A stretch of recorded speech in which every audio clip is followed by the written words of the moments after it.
Fighter Hrithik Roshan, Deepika, Anil Kapoor অভিনীত, সিদ্ধার্থ আনন্দন পরিচালিত যে মুভিটা 25শে জানুয়ারি রিলিজ পাবে ইন্ডিপেন্ডেন্স ডেতে, তার সাথে বাংলাদেশেও রিলিজ পাবে একই দিনে।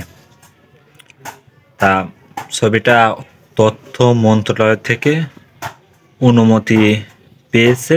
এখন শোনা যাচ্ছে আজ মঙ্গলবার সিনেমাটার সেন্সরে বোর্ডে দেবে। অনন্য মামুন তার ফেসবুক পেজে সে বলছে, এবং সিনেমাটা ভারতের সাথে মানে একই দিনে বাংলাদেশে রিলিজ পাবে।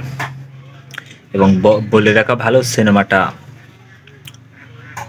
2D 3Dতে রিলিজ পাবে 25 তারিখে বৃহস্পতিবার। মানে বাংলাদেশে মাল্টিপ্লেক্স যেগুলো আছে, যেমন স্টার সিনেপে, লায়ন, সব সিনেমা আছে মাল্টিপ্লেক্সে, মানে বৃহস্পতিবার 25শে জানুয়ারি রিলিজ পাবে।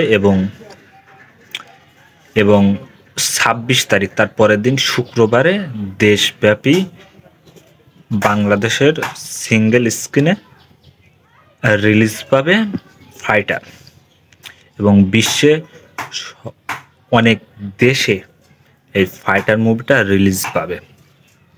এর মধ্যে সিনেমাটার ট্রেইলার রিলিজ হয়েছে, টিজার রিলিজ হয়েছে, সিনেমার 2-3টা গানগুলো অসাধারণ গান, সিনেমার গানের লোকেশনগুলো এবং ট্রেইলারটা খুব একটা মারদানি অ্যাকশন হয়েছে। এবং বলা যায় যে অসাধারণ একটা মুভি পেতে যাচ্ছে সিদ্ধার্থ আনন্দের কাছে এই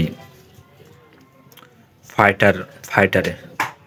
এবং বলা যায় যে বাংলাদেশে একদিনের রিলিজে অনেক ভালো হবে। এবং বলা যায় যে এই ফাইটার মুভিটা অসাধারণ একটা মুভি হতে যাচ্ছে, যেটা আমরা বুঝতে পারছি।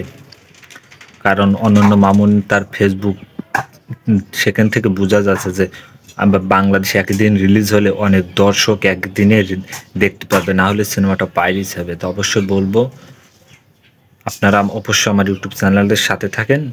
এই সিনেমাটা নিয়ে সামনে আরও কথা বলবো, সামনে তো 2-3 দিন আছে। তো অবশ্যই বলবো, কারো যদি ভালো লেগে থাকে আমার কথাগুলো, অবশ্যই নতুন হলে আমার ইউটিউব চ্যানেল সাবস্ক্রাইব করবেন, বেল আইকনে ক্লিক করবেন।